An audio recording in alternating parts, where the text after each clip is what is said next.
I'm Lavanya from Lexis & Company, working as an intern. Today I'll be talking about the golden rule of interpretation under rules of interpretation.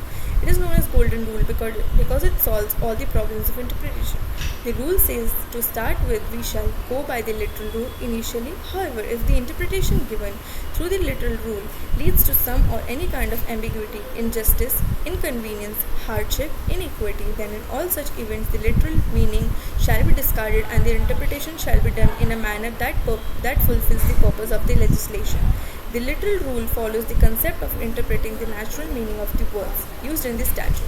But if the interpreting natural meaning leads to any sort of repugnancy, absurdity, or hardship, then the court must modify the meaning to the extent that the injustice or the absurdity is prevented as the consequence.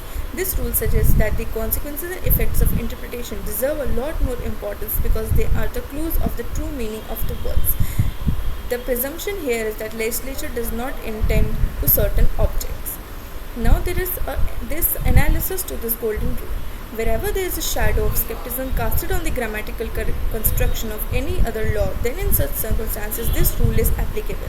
The external manifestation of this underlying rule, which is interpreted from the reading between the lines, projects the true intent of the legislature from which the golden rule is used, by taking into consideration the consequences of the judgments.